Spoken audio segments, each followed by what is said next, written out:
Welcome back to Waza Wednesday. After our basic Tonfa strikes videos, we have had several requests to go over more striking application with the Tonfa. What we're going to be taking a look at today is using the Tonfa with this type of grip.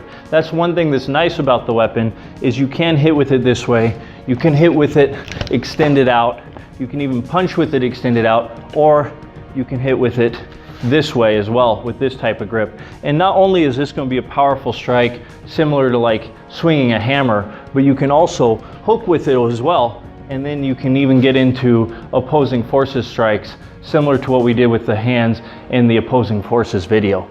But again, if I strike first, I can hit with this weapon this way and hook the head and actually pull him into this punch, which is going to be a very devastating strike in that area.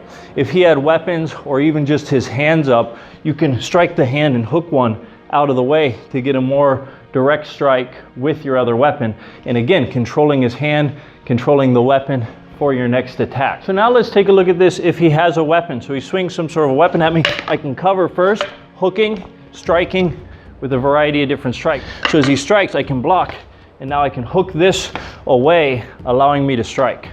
So again, hook it away, strike. Also, if he's swinging in, again, I can block and hit, pulling him in to this punch this way. Again, when we're doing drills with the weapon, what weapon he's swinging doesn't have a big impact on the technique. He could be swinging a bow, he could be swinging a stick. When you're working with weapons, you're working concept of defend and attack.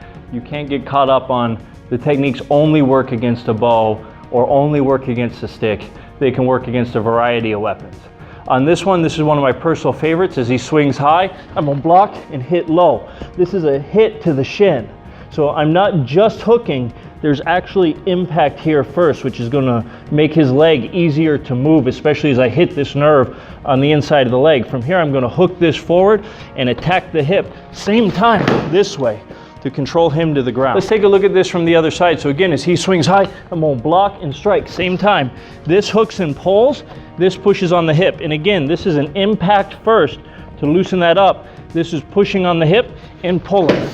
When you're training these things with a partner, especially when it comes to the weapon, you do need to slow down a little bit. You know, if you want to train these type of takedowns fast, you can put down the weapons and you can work them off of, like, say, a right punch, where you might be working this way, and you can train the same type of takedown with your hand, and you're not risking injuring your partner. But again, these weapons are going to hurt a lot. You know, if he's going full speed and I just happen to miss my block or something and I get cracked in the head by that stick, that's not going to be fun. Or if I'm going fast and I crack him in the shin with the Tonfa, you got to think about that kind of impact on the shin bone and on the nerve on the inside of the leg. That's going to stay with him for a few days at least.